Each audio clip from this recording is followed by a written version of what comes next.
All right, everyone. Twin Cities Sports Talk. Some major breaking news happening as we're starting this Yeah. episode. John Harbaugh canned as Ravens head coach. That was a shock. I mean, I guess maybe some Ravens fans would agree that it's a good move. I don't know very well, but missing the Yeah, I don't know. playoffs, Lamar. Yeah, I don't know. To be fair, I feel like whoever lost that game on Sunday night was going to get canned. True. I didn't think about that. But You're then right. again, you have Harbaugh taking. I mean, you can't really give it to him necessarily since Lamar was hurt. But Mm-hmm. you got to remember they were 1-5 Yeah, exactly. at week 6, and they were fighting for a playoff spot last week. Yep. It was a heck of a run. It was a great run. Yeah. That's why I think it comes as a bit of a shock, definitely to me. Because I don't know. I mean, being successful, he brought him to a Super Bowl. I don't know. It just seems maybe a bit preemptive. I mean, I know there's been like Lamar's going to get traded this offseason talks, and there's the Vikings have been linked to that or like very recklessly speculating there. No, there's no way. But it's like things there in Baltimore are falling apart, but I just feel like if you were going to trade Lamar or kind of start over, I still think John Harbaugh would be your guy to right the ship there. I don't think for sure.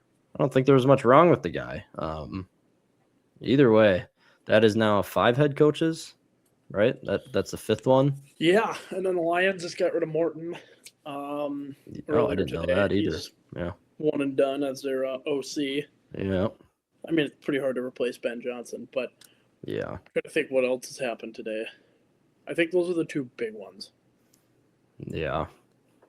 Yeah, I mean, what Jack and I talked about right before hopping on here is how funny would it be if he takes the Raiders position and then drafts Fernando Mendoza first overall. Wouldn't that be something? They got the first overall pick, same division as his brother. That would be pretty electric right there. That'd be pretty sweet. I mean, that entire like coaching division, 2 Harbaughs and then Andy Reid and Sean Payton. I mean, that's like 2010s just all over the place. That's pretty cool. It's like we're going back in time. Yeah, Back to the Future Part 4. Yeah, exactly. Yeah, so that's kind of a shock to people, but that just happened directly right now. But either way, right now for TCST, it's a Hot Take Tuesday. Jack and I both have a hot take. We'll be slinging.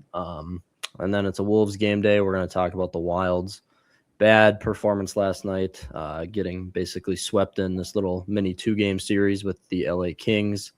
1 game left on their road trip. And then we have a few Vikings notes to get to, including another mock draft.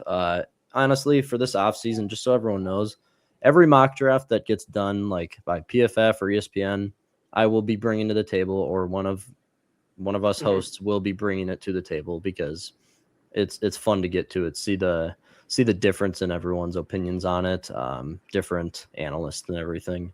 But so we have one of those today, but right now we're going to start with Hot Take Tuesday. Do you mind if I go first? I'll go first. Yeah, I was going to say, I want to hear yours first. Yeah, usually you guys go first, but I'll kick us off. So my hot take is the NFL playoffs this year is going to be, it's lining up to be the best playoffs of all time. And I could not be more excited. Really? Oh, that's hot. I could not be more excited for it. And I'll back this up a little bit. I need you to kind of elaborate this. Yes, exactly. I have a lot to elaborate on it. Okay. I'll go back to some years with some fantastic playoffs, like kind of go back down the line here. I'm not going to go to 1979, but 2017 really sticks out. Big moments there. I mean, the championship weekend was Blake Bortles, Nick Foles, Case Keenum, and obviously Tom Brady. That's just a fun, hard-nosed football, weird playoffs. It was fun. Obviously, Minneapolis Miracle was that year in that playoffs, and then like in the Super Bowl, it was a really good game. Eagles, Patriots, Philly special, one of the most famous plays of all time now. So that year sticks out. 2014, one of the bigger games there was Green Bay versus Dallas. That was did Dez Bryant catch the ball in the end zone? That kind of swayed that game right there. And that's been the controversial call in that ever since. Another few notes there. Andrew Luck leads the Colts to the AFC Championship there. This was the Seattle fake kick in the NFC Championship, being down 16-0 against the Packers. that bolstered a comeback there, sending them to the Super Bowl. And then obviously the Super Bowl that year was the Malcolm Butler interception on the goal line. Why don't you run the ball with Marshawn Lynch? So that was a fantastic playoffs, super fun year there. And then like I'll go back to my last kind of example here is 2009. Obviously for us, it was hard. It sucked. For us, it was super fun too, beating Dallas 34-3 in the divisional round. Okay, and then some other notes: the Jets make a miracle run and make the AFC Championship game. The Ravens destroyed the New England Patriots right in the middle of their prime when they were just winning Super Bowls after Super Bowls. The Cardinals and Green Bay, that was that divisional game where the Cardinals won 51-45 in overtime. Just an absolute thriller. And then obviously the NFC Championship game was a great game. Should have won. Got cheated. Bounty Gate. It sucks. It hurts. But then obviously one of the more famous plays in NFL history too was the Saints kicking an onside kick to start the second half in the Super Bowl. So that always will go down in history right there. And it's just basically taken out of the game now because you can't onside kick without telling people. So but stupid. Yeah. Either way, for this year, I just see so many great storylines. First of all, I think the best rivalry in football, the Bears and Packers. You get to watch them play for a third time this year in the first round here on Saturday. And then another thing that has to do with like the last 5 years, I'd say. Chiefs, Lions, Cowboys, and Ravens are not in, which the Chiefs not being in, that just makes it so much better because it gives someone else a chance. The Eagles haven't even looked great in a lot of categories this year, so they have holes. The Eagles are, we'll get to that later. But. Yeah. And then, so another thing, 3 AFC teams had a shot at the 1 seed this year. The last time that happened, I think, was 2015, if I'm not mistaken, where going into the last week of the season, 3 teams had a shot at the 1 seed. And obviously now in the past couple of years, the 1 seed means a lot more, being the only bye. So that was a big storyline going here. Maybe, I don't know if these guys are going to retire, but one last ride for Rodgers and Stafford, both being in the playoffs. Both NFC North greats. Big storyline there. But then just the quarterback matchups in general, I think are great. So you got Jordan Love versus Caleb Williams, young guns there. Josh Allen, Trevor Lawrence, guys who have been drafted kind of at the same time, 2018, 2020. But 2 great guys, 2 great quarterbacks. Purdy versus Hurts, NFC Championship rematch from a couple years ago. And then Herbert and May. Justin Herbert versus Drake May is going to be just a shootout. Just a complete shootout. But then also on top of it, 11 out of the 14 playoff teams have a top 13 defense. So if you take the top 13 defenses in the NFL, 11 of them are in the playoffs. So, yes, you have all these great quarterbacks, but you also have stellar, stingy defenses the whole time, just juggernauts of some defense. I mean, that Seattle defense is legit everywhere. They look like monsters. But my favorite thing about this is that this playoffs is like the first time in a long time that you do not have a team in the middle of their dynasty, because you go back from 2001 to 2019, it was all the Patriots. This was their dynasty, that entire time frame. And then right when they kind of ended from 2018 to kind of present day, and now it seems like it's kind of ending, was the Chiefs for like 6 years. Complete dynasty there. Maybe we can get a new one forming here, whether it be the Patriots or I don't know. Doesn't matter. Maybe you could count the Eagles because they've been to a couple Super Bowls now, but I don't know. They're not. I wouldn't give them the dynasty title. Exactly. But this is the first year in a long time. I mean, there's the famous ones like the Steel Curtain, the Steelers in the 70s, and then the Niners in the 80s, early 90s. But that's my favorite thing, is that everyone's coming in with a clean slate, ton of storylines. I cannot wait. That's hot. There's Bruce's hot take. You ready to shoot yours? I have 2 in mind. Okay. But I could do one within the next couple weeks, but I kind of want to do it right now. Okay. We're going to do it. Shoot whatever you want. So my hot take is the United States Olympic hockey team will not make it past the first round in the playoffs. Oh, that's hot. Okay. I know. See, I'd have to go through the roster again, but I know there was some upsetting There is figures a about lot. it. Well, I mean, I don't want to point out JT Miller, but he's like the first one that kind of comes off. Like, why would you? Yep. I don't know. I mean, Bill definitely goofed with this roster, whether he wants to.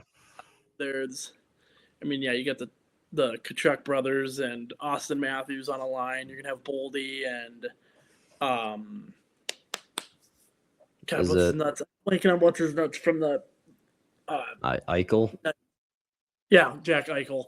Like, there are some good Lions, but I don't know. Something tells me this is not going to be enough to win it. I honestly, I don't know if that was Snubbing you or me, but someone Robertson cut and- out for okay, think it was repeat you. like okay, so they all heard you, but Yeah, that's either fine. way.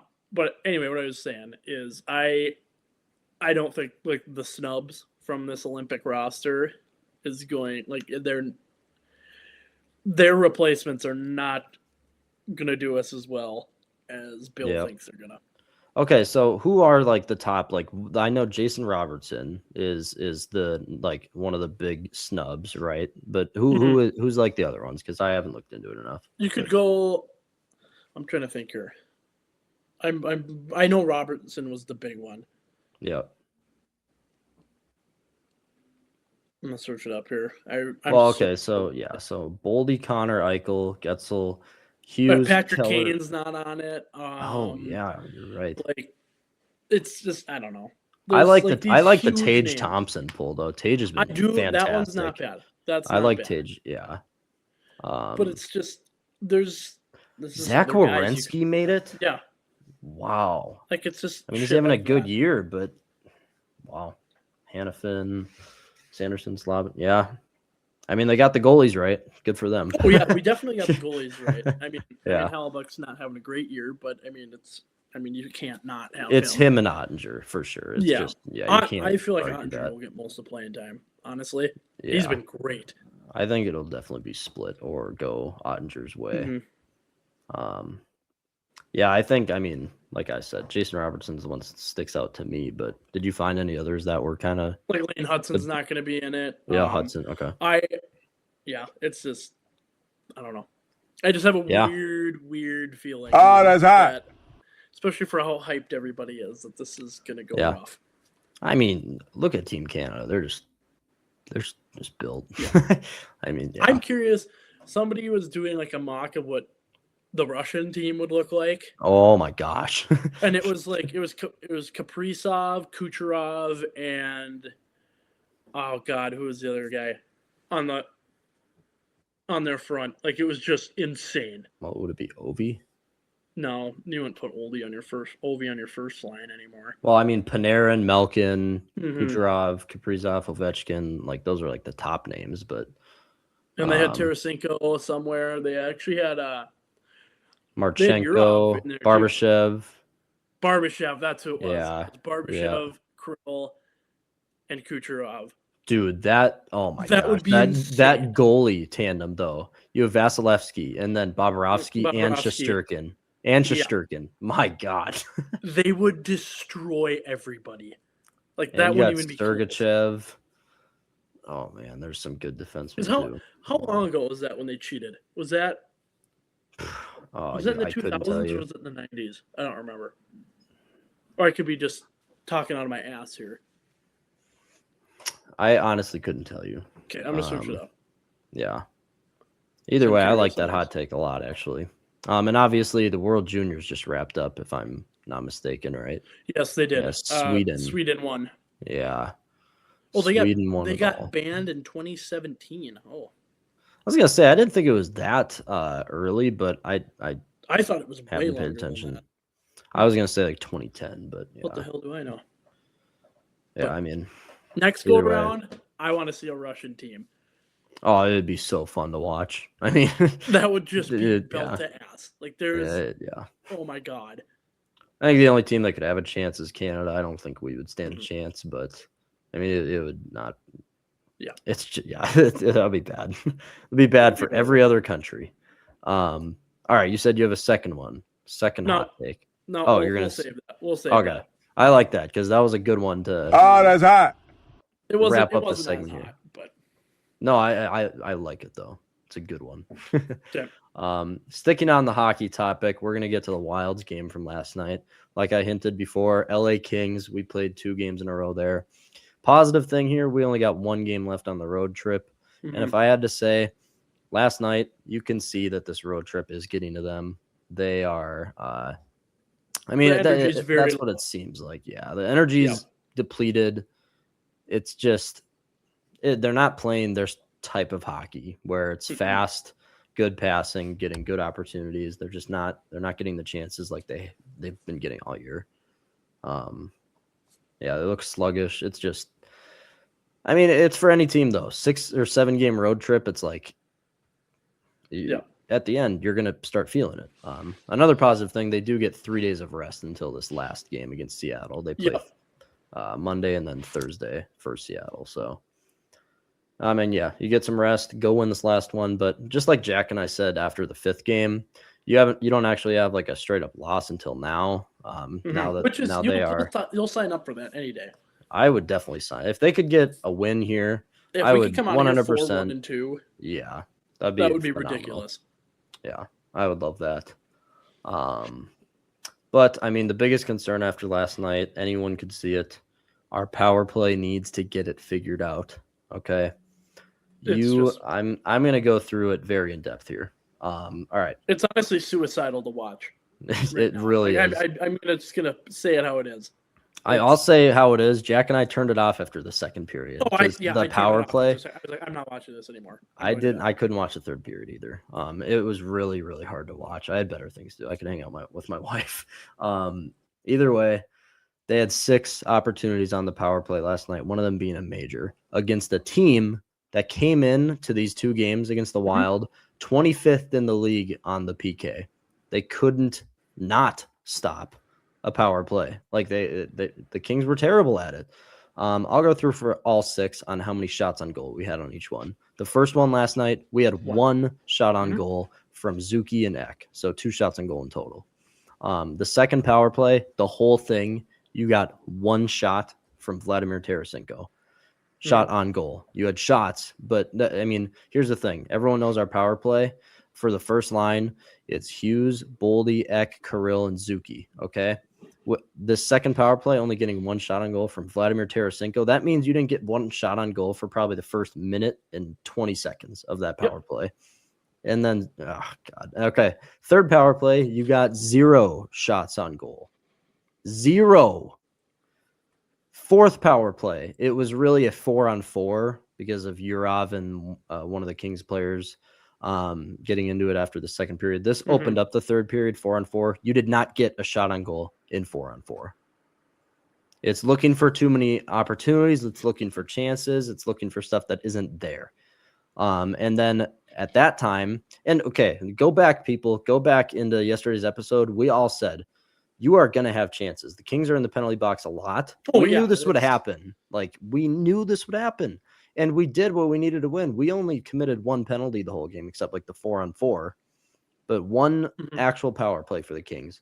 Either way, after that 4th power play, they really started. They're like, okay, we just got to put the pucks on net. Because the 5th one, Kirill had 2 shots on net. Ek had a shot on goal. And then Zuki had a shot on goal. You had 4 shots on goal, which is actually pretty good for just any power play. It's average. It's good. And then, but you didn't score on it. No, you didn't score. And then you get a 6th power play, which is a 4-minute major for a bad high stick drawn by Ryan Hartman, I think. This is one where you have 4 minutes. Here we go. Faber had a shot on goal. And then I forget someone else had a shot on goal on the first line. But either way, this is the one where Ryan Hartman scored. So the first line, again, couldn't do anything on the power play in the 4 minutes, which I think they were out there for 2.5 minutes of it total. But Ryan Hartman bails you out. But either way, you had 14 minutes of a man short for the Kings. 14 total minutes. A third of the game. Exactly. That's almost an entire period you had on the power play, and you got 10 total shots on goal in those 14 minutes and 1 goal. It's embarrassing. It's horrible. It is beyond me. And here's the thing. Now, I think it's been 11 games that you've had Quinn Hughes. I think it's 11. And you have not seen one piece of improvement on the power play. The power play has looked absolutely horrible. I would argue we look worse on the power play. I completely agree. I mean, I don't want to put it on Hughes, but I mean, like he does some great things. He makes defenders look stupid. Yep. When they're in the zone, but I would just love to see him just rip more shots. Him and Kirill. Kirill's being way too pass happy. Yeah, they just sit there. They pass back and forth. It's I don't know. Like we need more like urge, more drive to like actually score on these power plays. Because you shoot the puck gets turned over. Like odds are they're not going to score on a shorthanded goal. They're probably just going to ice it, which whatever. Then you bring it back into the zone, which our power play has been great at. I will say we're great at getting it in the zone. So why are we not taking shot opportunities? Yeah, they have possession of it. It baffles me. It's literally like in like 5th grade, like basketball or hockey. Like you have so many good players on the team, but then if you take a shot and you miss, you're going to get hounded. Why did you take that shot? That was a horrible shot to take. It wasn't even close. That's what it seems like. Yeah. It seems like after the period, Kirill's going to come up to Matt Boldy when he takes a shot on net and go, that was a stupid. I was open on the slot across the crease. Like that's what it seems like because they just don't take shots. This kind of goes into a question I had for you. I thought of this. I didn't see it anywhere, but okay. This is it could be a confusing question, but is Kirill Kaprizov needing to adjust more to Quinn Hughes, or is Quinn Hughes needing to adjust more to Kirill? Because both of them are two players that lead your power play and they lead your attack on the first line in general. And both of them are great at puck possession. They can skate it in and then dump it off to someone, and they're great at passing. I mean, Hughes might even have a little bit better of an edge on like the stick handling aspect. They're both great at it, but it seems like you need to choose one of them to do this job and then get the other one to take some shots, because both of them are trying to kind of take hold of this power play. I got an answer for you. I'm going to say Krill needs to adjust to how Hughes plays. Yeah. Like you've seen Hughes, how he's won an Norris. Like it's.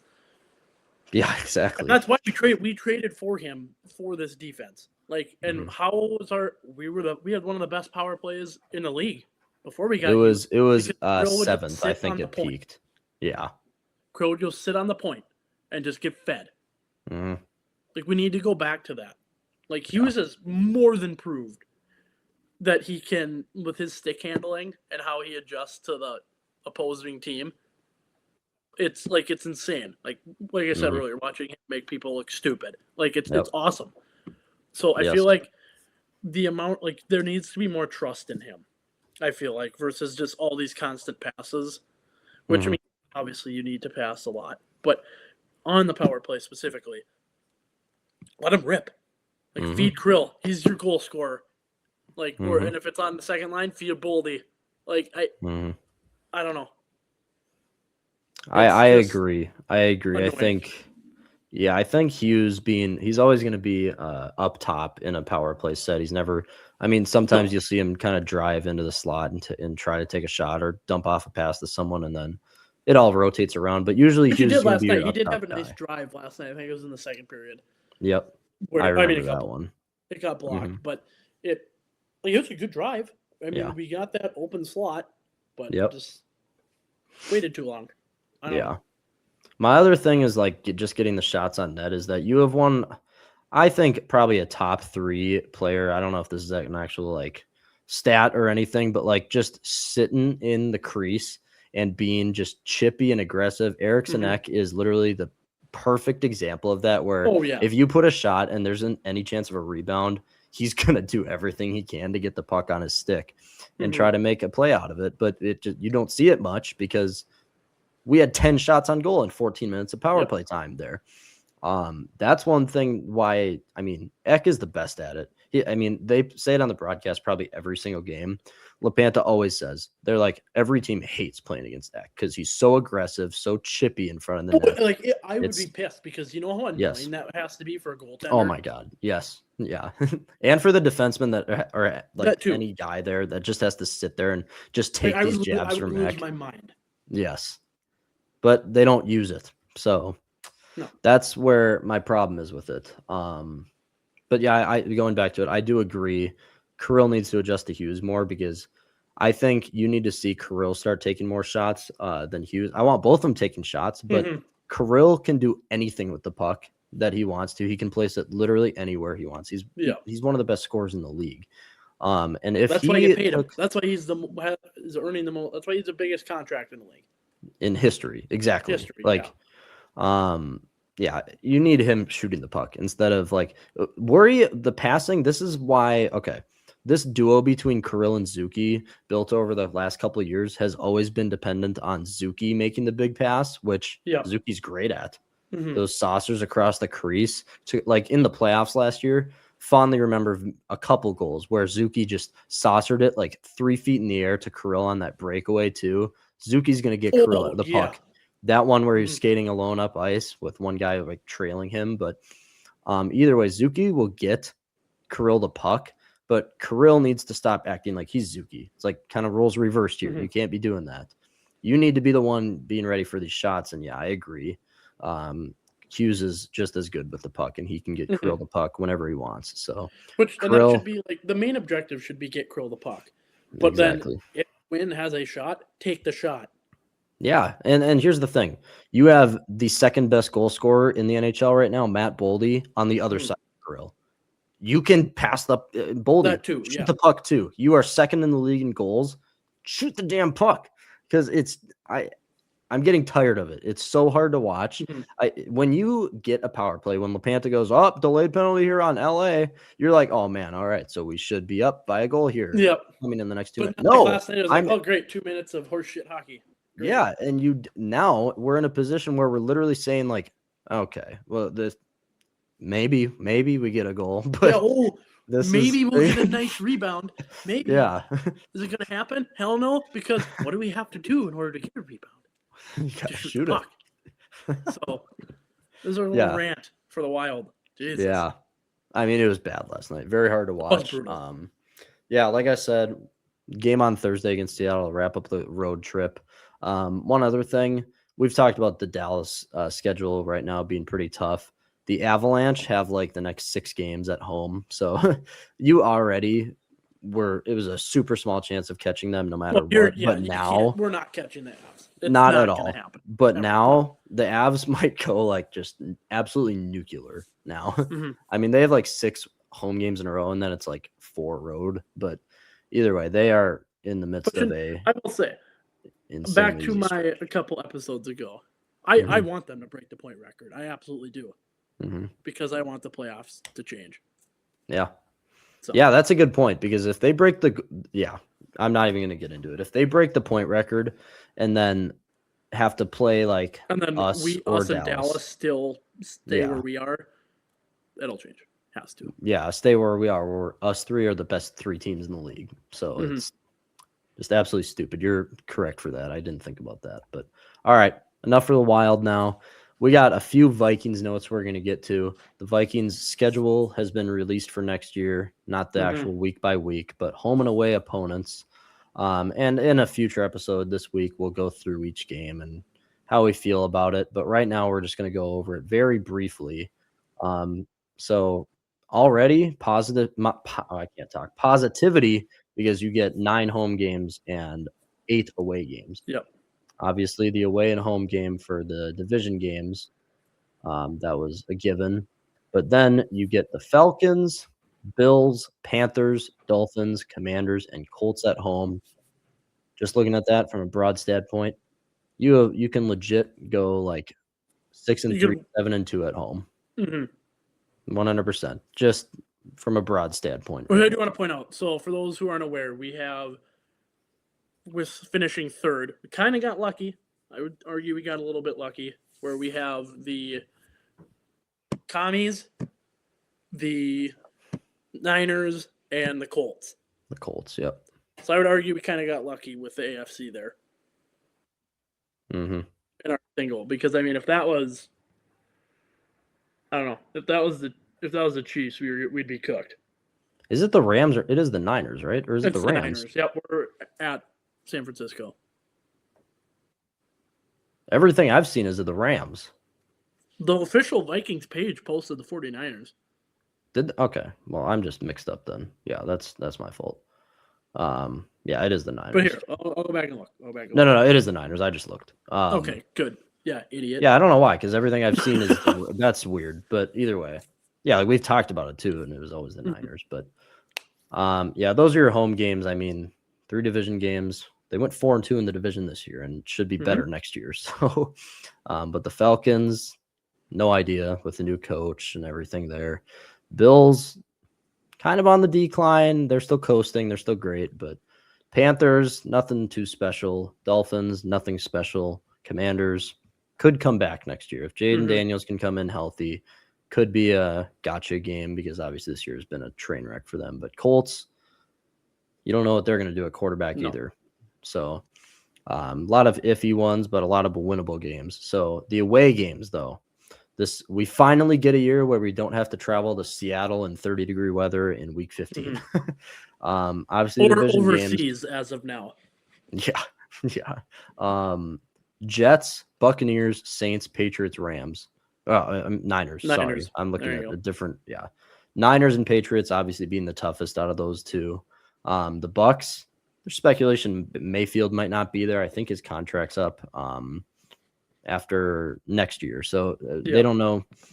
It was a rocky year here. He kind of fell apart in the last few weeks. But the Jets and Saints, I'd go win those. Yeah. Either way, it's a very doable schedule. As far as the actual strength of schedule, this is how significant not getting 4th place in the division was. So the Vikings still have right now the 11th toughest schedule in the league with a winning percentage from all the teams that we just listed of 519. Now, a lot of that comes from our division because every team in our division was a winning record. So that sways it a ton. But either way, it doesn't a lot because then you go down to 27 and Detroit has the 27th hardest schedule in the league with a winning percentage of 467. So you basically drop almost 15 to 20 places just from being the 4th or 3rd. From one meaningless win in Detroit. Exactly. Or at home against Detroit. But the Bears are going into next year with by far the hardest schedule in the NFL. And that's what you get for getting first in the division. So Green Bay is coming in tied with the 3rd hardest. This is just based on winning percentage of this year. So, it's a good way to go about it, but a lot can change. It's hard to say you have the 3rd hardest schedule when you're playing the NFC South.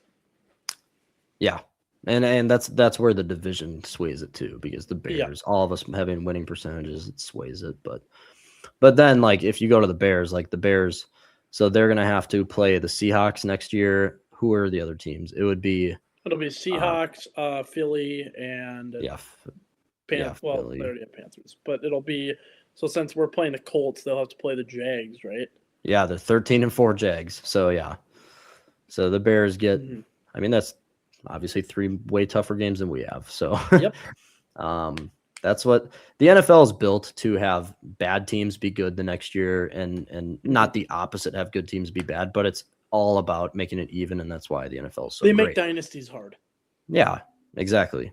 They really do. That's why these dynasties, Patriots, Chiefs are so impressive because you always get the 32nd pick in the draft or either way. Then again, I know talks with the potential extra game.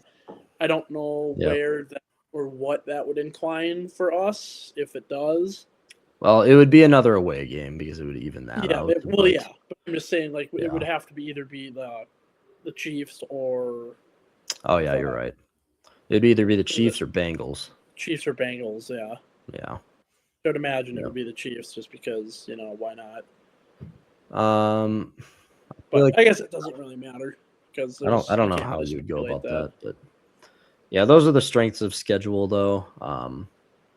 Just a big turning point there. All right. Pete Bursich, for everyone who's familiar, he's on the radio with Paul Allen every Sunday. He had some words to say, or he was asked about J.J. McCarthy going into the offseason, and this is basically all that he said. I'm just going to read it fully through, and then we can talk about it. Pete Bursich, you're a quarterback away from being a playoff team. That's how it is. We played 3 different quarterbacks this year. And then he went, this is further down in the interview or whatever. J.J. McCarthy is favored to be the quarterback here next year, but you have to have a plan B and a damn good plan B because of the evidence that was shown this year. And this is off the record, but between injuries and the bad play, that's what he means by that, obviously. He said the kid has been here for 35 games and he started and completed 8 of them. He's completed 8 games that he's out of the 35 he's been on the team for. Those are just facts, he says.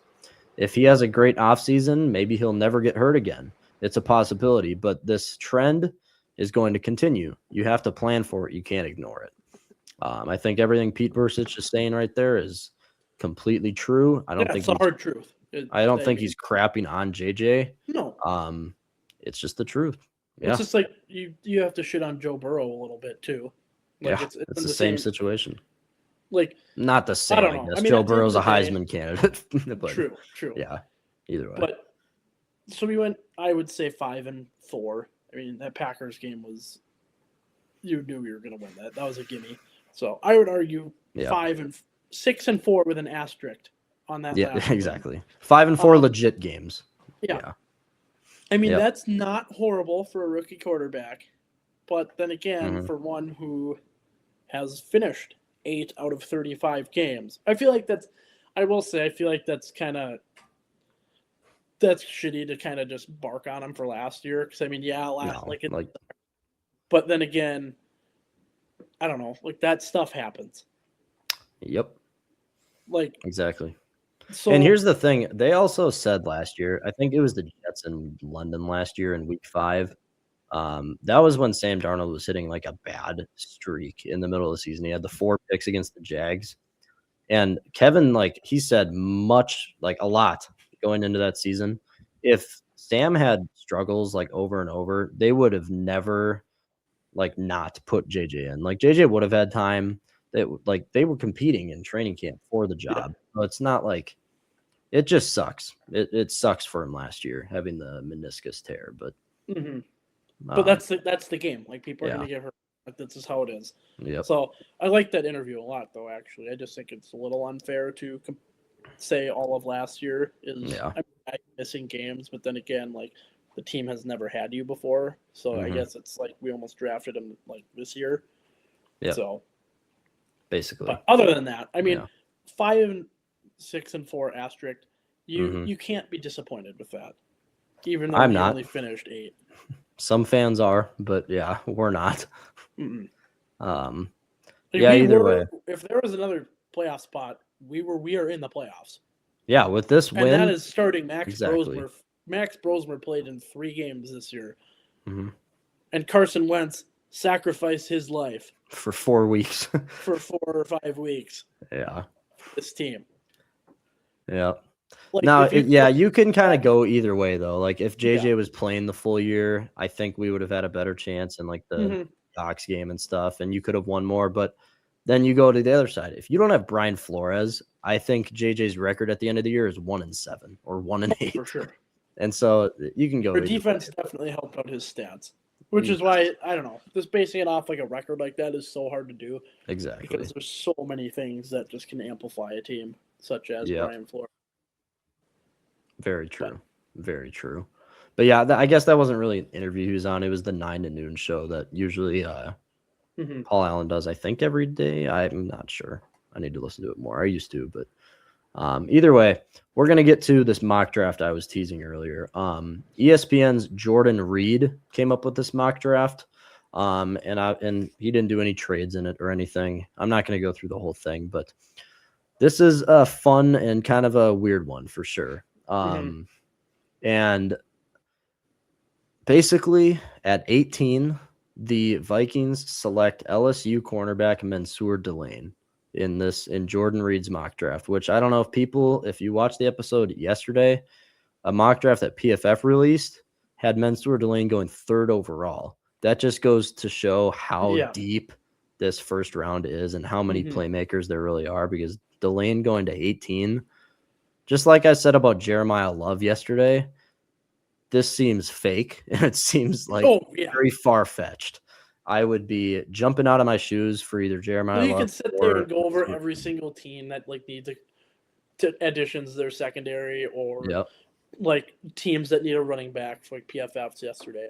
Yep. But I think what all of these mock drafts kind of incorporate, like, it's the whole uncertainty of the draft. Yep. The actual draft day, like, people are trading up, people are trading down. Like, right now we have no clue. I mean, there's no. You could say there's rumors all you want, but there's no rumors. No. And like people, there will be mock drafts people release with trades and stuff in them, and we'll do our own mock drafts here. Like I have the PFF subscription or whatever, where it does like the most accurate mock draft and stuff. We'll be doing mock drafts this offseason, probably one every week, to be honest, because it's fun to do. Either way, Mansour Delane, cornerback out of LSU, that would be amazing. It would be pretty dang great. And if people don't know, he's a zone just junkie. He's perfect in zone. He doesn't make mistakes. It's not to say that he's bad in man-to-man coverage, which he's good at it. But zone is his strength, and he just has elite speed going up the field. If he gets blown by, he's gonna like close that gap on a receiver. A lot of good stuff with Mansour, so that would be great. I don't think it's going to happen, but like I said, a lot of talent in this first round. So, yeah. All right. We got two more things. We got a Wolves game day today, and we're going to make predictions for that. And then we're going to do a listener GM question. Real quick, I'll go over the Wolves game tonight quickly here. Game day, Miami Heat at home. A couple good things. Last two games, the Wolves play unselfish basketball, making smart passes, making the right passes down to Rudy in the paint, and then he dishes out for three, stuff like that. But then also the defense in the paint. I've been complaining a while about the defense along the arc, letting up way too many 3-point opportunities for these teams that they're losing to. They did good at that, but the main thing in these last two games against the Heat and Wizards was guarding the paint. Teams struggled. Rudy has been just a force on defense. And so the Wolves are coming off of just a beatdown of Washington, winning by 30 points. They had the backups in basically the whole fourth quarter. And then a gritty win versus the Heat in Miami. So this is a great chance to get some traction in the whole Western Conference standings right now. You're only a half game out of third place, which I keep going back to these bad losses they have against Memphis, the Suns, and all that. You could be sitting in second place pretty handily, but you're a half game out of third place behind the Lakers, and you're 2.5 games behind the Spurs for the 2 seed right now. So you're getting down to it. There's still a whole half of the season left, but got to get the wins when you can. Anyway, this is a great opportunity. They have a very doable schedule coming up. The Wolves do, but then again, we don't know how they play any given night. That's always a coin flip. Yeah, the Heat undoubtedly will come back stronger than they played against the Wolves a couple nights ago. They're just coached too well. And they have a lot of guys. They have Bam Adebayo, Jovic, and Wiggins. And also, Tyler Hero is coming back tonight for the Heat. This is his first game in a month, I think. And he is their top scorer. He is top everything. He's gonna have a great night tonight for all that I care and know about, because Tyler Hero is a fantastic ball player. But him being back, Wolves are going to have to take this very seriously. Heat getting healthy. Wolves are healthy. They have been healthy, which thankful for that. But the one thing, I haven't seen the Wolves stack too many wins this year, and no one has, because it hasn't happened. So they need to start stacking stuff against these teams that are definitely worse than them. But either way, these are little synopsis of the game tonight. I'm going to pop up the predictions on the screen right now of our records right now. So last game we predicted was the Wild game last night. Yeah, we all said the Wild would win. Ended up being wrong. I got the score right, being 4-2, but not in the right way, so that doesn't count towards the point category. So all of us got our score game prediction wrong. I for our player prediction, I got mine right with the Wild getting barely being 1 for 6. I said the Wild would have a power play goal, but then they wouldn't let up any other power play goals for the Kings. So that's a point in the point category. Jack and Trevor did not get theirs right. No. I will say that Trevor Gus shutout was ballsy. Yeah, that was ballsy, and it didn't work out. I would have almost given him 2 points if that hit. I thought the same thing. Maybe 3. Yeah. This late into a road trip like this? Yeah, I don't know about that. Either way, right now, record-wise, I'm sitting at 37 and 26 with 11 points. Jack has fallen back down below 500, 14 and 15, 6 points. Trevor, I need some suggestions, guys. I'm getting my ass kicked. Hey, you remember me a few weeks ago. I was sitting at like Yeah, 20 and 22. 4. Oh, yeah, that too. Yeah. That It was way bad. at the beginning. Yeah. I mean, came a long way already. Yeah, we have. All right. And then, Trevor's at 17 and 12 with 4 points. Trevor's lacking in the point category. But Wolves Heat tonight at Target Center. Jack, prediction.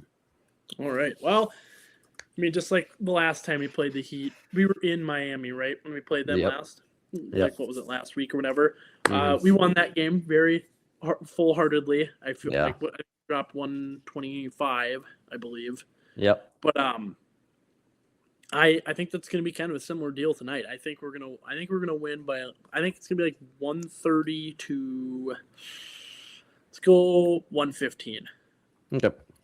I think our defense is going to struggle a little bit with what's his nuts being back. But then for my prediction, I think there's going to be 3 guys on this Wolves team that score over 20. Okay. 3+ players, 20+ points, I'll say. All right, cool. I love that prediction. It's pretty good. All right. Like that. All right. I have the Wolves losing tonight, so we're not going to jinx them. Fair. No, that's not the reason. But I have them losing 114. You got record to spare here. Yeah. Wolves lose 114 to 110. Close game, but like I just said, the Wolves can't seem to stack these wins. They're coming into a very easy schedule with more home games now. I feel like they're not going to overlook this, but they might overlook it a little bit. My player prediction is Bam Adebayo will have 25+ points, but then also Randall will have below 20. Like 20 minus. I don't know. This last game against the Heat, Randall struggled at guarding Bam Adebayo, so I don't know if they're going to keep that same matchup. I don't think you can if you're Finchy. No, there's no way. Because Bam kind of just dominated Randall and a lot of that. Randall, a lot of stupid fouls. I mean, the one that really made me upset, I wish I could pull up the video right now, but it would be hard to find, where Randall is sitting in the left corner, the coffin corner, basically, and Bam Adebayo is just sitting there, and Randall's just lackluster, just standing up straight, not in a defensive position. The ball is all the way on the other side of the arc, all the way in the other corner. Yeah. And then so Bam, he sees that Randall's just standing there, just doing nothing. And then Bam just cuts right in front of him, right towards the hoop. Easy pass. Randall tried to blame it on someone else. He's like, oh, it's your man. No, Julius. No, he ran right past your face, literally 6 inches away from you. And you can't blame that on anyone else. You're being lackluster on the defensive end of the ball like you usually are. Which has been the story. That's been the story of this team. Yep. I mean, yes, exactly. Lazy defense. Yep. It seems to be getting better, but that just can't happen. It's just stupid stuff like that. Really dumb stuff. But either way, Randall, below 20, Bam, 25+ points. All right. We have, you know what? I have 5 listener GM questions we're going to be getting to in the future here. You choose 1 through 5. Are they in order? No, it's just random. Could be about any of the teams or 2.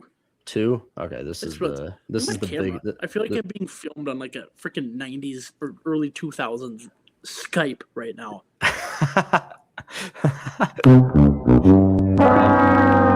Yeah, we're gonna have to get that figured out. Yeah. Either way, this is the big one. So I'm glad you did this one. This is kind of cool. Tim Toppin on Instagram. This is on the defensive MVP video we did. Who was our defensive MVP for okay. this year? So he's saying this is more of an opinion. I'm pretty sure if I'm remembering. So he said Wilson may have. Okay, back up. We both said Jack and I said that Eric Wilson is our defensive MVP. He's just done everything for the Vikings. We don't need to get into it, but that's what we said. He said Wilson may have played the best, but I think by looking at the difference of results and impact for value, then I say Van Ginkel. When healthy, turnovers are happening. When he was banged up and concussion protocol was a problem there, it made everyone look worse out there. I completely agree with the flip of the switch between when Ginkel's on the field, the defense does look more whole. My only thing with when we're talking about a defensive MVP, like Joe Burrow played half the season this year. He's not going to win MVP off of that. We're looking at guys. I love the comment. It's true. And honestly, if Van Ginkel played the whole season, I think it probably would be him. Oh, 100%. Probably would be. Yeah. Like Tim's talking about, he's a game changer. Yeah. So, and I just want to pull up, I do want to pull up the stats here of Wilson. So, I mean, the only person that had more tackles than Wilson on this team was Cashman. Yeah. So, going back to Wilson didn't even start the first 4 weeks. He did not. He was a role player. So Cashman had 144 total, and Wilson had 108. Which that's not a huge. It's not a huge difference, especially with Wilson not playing the first few weeks. But so let's go. I kind of want to see the games per tackle. Oh, Gink. tackles. Gink did have 7 sacks. You can't ignore that. Oh yeah, he was amazing for being out. However many weeks he was out. Not overlooking that at all. No, absolutely not. Like we said, if it was a full year from Gink this year, which I don't think you'll ever get that from Gink, he seems to just be injured prone no matter what. But he is a monster. Gink is a monster. Yes, very much so. Yeah, either way, for Eric Wilson, I think he also had 6.5 or 7 sacks too from the linebacker position. Obviously, linebackers in this defense with Flores are going to have a good shot at it. But I really got to note the start of the year though, because you had Ivan Pace above Eric Wilson, and that was how they were going to roll with it. Ivan lost his job by week 5 or something, and Eric Wilson never looked back, and he was just perfect. Dominant. It was so fun to watch every week. He's in on every pile, on every tackle. It was. He had to earn his spot, so that's what makes it so key. That's really what does it for us. But either way, it's a super valid comment. I'm curious, what, if you could put that into a percentage, based off how much, almost like baseball with WAR. I wish they had WAR in football. Wins above replacement. Yeah. How big Ginks would be versus Wilson. I think there is a stat that Is there one? I'm curious. I've never heard of that in football, but you would imagine there would be. There has to be somewhere. There's probably some website out there that converts everything. Yeah, we'll figure it out, and we'll comment back on this video. Honestly, it's really just the PFF grade, to be honest, but that's not an actual stat, but True, but that's what everyone goes off of basically. So, either way, Eric Wilson, that's why we said it, but Ginkel is a heck of a player. I'm so glad we have him still next year. And that's we're not going to get into it again in depth here, but the defense next year is still good, ladies and gentlemen. You have your core pieces. Your D-line looks great. Your secondary, you lose a few, Harry, but the defense is coming in just as fine next year. You got to address the linebacker room, but God willing, Brian Flores, though. Yeah, that's the only issue. Yeah. But, I will bring this up. I did see this today. If Flores does walk, how happy would you be with Raheem Morris coming in as DC? Because he's always been that DC coach. I think. No, I wouldn't hate that. No, I think it'd be good. He's always been the defensive coach. It definitely won't be as blitz heavy. Yeah, not even close. But it's a sound defense. He blitzes a lot still too. Not like Flores does. Flores on crack. And again, how many more weapons we have versus what Atlanta had? Yep. Exactly. So that could be a game changer. But you never know. Time will tell. That's something we probably will cover. If Flores leaves, who we can get to replace him, but yeah, there are a lot of ideas. But I think the main topic of today was John Harbaugh getting fired after 18 seasons. So that was insane. I still can't believe that. That's kind of crazy. So back to what I said at the beginning of the episode, whoever lost that game was probably going to get canned. Yep. But way too prematurely there. I think so. There. Yep. Completely agree. We could have fired KOC this year. Would have got a lot of backlash, but oh god, yeah. But we're not going to do that. Yeah, exactly. For half the year. Yeah, exactly. True. But yeah, it is what it is. Yeah, it is. It's the business standpoint of it, I guess. Yeah. Either way, sometime this week we're gonna be having our next snake draft of the week, so people stay tuned for that. Next time, all three of us. So hopefully tomorrow. Hopefully tomorrow. But we'll make it happen soon here. Did we figure out the topic yet? No, you know what? Let's determine that now. I think. Did we say the performing heart surgery? Yes. Which athletes would be the best at performing heart surgery? The steady hands, the calm demeanor. Yeah. All right. That's what it is, everyone. Stay tuned. Hopefully tomorrow, but we'll see. Snake draft of the week. Best athletes would be the best at performing heart surgery. Love these topics. You know what? Also, commenters, if you have topics for a next snake draft, comment them. We'd love them. Yeah, if you got just ridiculous, dumb, fun ideas, like milking a cow. Yeah. Yeah. Either way, but you got to give me some time to think because I got to figure out who I'm going to pick to absolutely destroy these guys with. Yeah. So. Trevor and I got to get it. No, Trevor, I've given up on in the snake draft. He's got to put some more thought into it. Milking a cow, I was like, oh boy. No, he picked Blair Walsh. That's what you mean. Blair Walsh, yeah. And then it was LeBron in the last one. Yeah, in the axe. I was like, are we dead ass right now? I was like, there's no way. Yeah. He's going for the popularity, which, I mean, you can't hate a guy for trying. He had a few votes. I mean, it was even, but also the voting turnout was great. I think we ended that last snake draft with like 25 or 30 votes. So good. That's perfect. That's cool. Either way. Perfect. Good episode there. Make sure all of you go subscribe, follow the Instagram, TikTok, Spotify, and then YouTube, obviously. Keep growing this thing. It's going well. So content out every day here at TCST. But for today, we will close off and we'll see you tomorrow. See you guys. Peace out.